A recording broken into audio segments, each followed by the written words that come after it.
Hi friends, ఇవాళ మనం ఒక సీరియస్ ఇష్యూ గురించి మాట్లాడుకుందాం.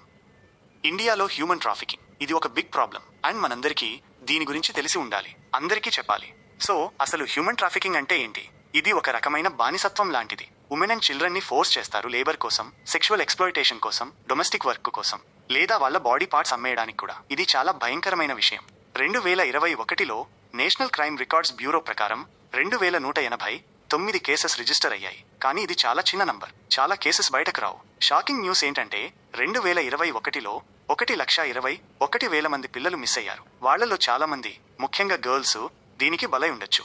ఈ ప్రాబ్లం ఎక్కడ జరుగుతోంది? ఇండియాలో అంతటా ఉంది, కానీ కొన్ని స్టేట్స్ హాట్స్పాట్స్ లాగా ఉన్నాయి. మహారాష్ట్రలో 2018 నుంచి 2022 వరకు 1,392 కేసెస్ రికార్డ్ అయ్యాయి. తెలంగాణ, ఆంధ్రప్రదేశ్లో కూడా సిమిలర్ సిచ్యువేషన్ ఉంది. వెస్ట్ బెంగాల్, మధ్యప్రదేశ్లో మిస్సింగ్ చిల్డ్రన్ నంబర్ చాలా ఎక్కువ. ఇలా ఎందుకు జరుగుతోంది? పావర్టీ, అవేర్నెస్ లేకపోవడం, లాస్ సరిగ్గా ఇంప్లిమెంట్ చేయకపోవడం వల్ల క్రిమినల్స్ కి విక్టిమ్స్ ని టార్గెట్ చేయడం ఈజీ అవుతుంది. ట్రాఫికర్స్ ఏం చేస్తారు?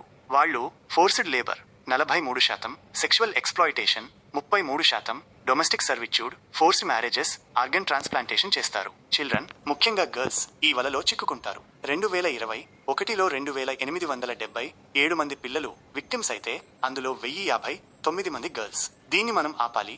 ఈ ప్రాబ్లం ఎందుకు కంటిన్యూ అవుతోంది? కొంతమంది అఫీషియల్స్ పట్టించుకోరు. చాలా మందికి అవేర్నెస్ లేదు. విక్టిమ్స్ కి సపోర్ట్ ఉండదు. రీహాబిలిటేషన్, కాంపెన్సేషన్ డిలే అవుతుంది. కేసెస్ ఇయర్స్ తరబడి నడుస్తాయి.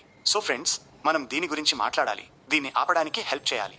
లైక్ చేయండి, షేర్ చేయండి, కామెంట్ చేయండి.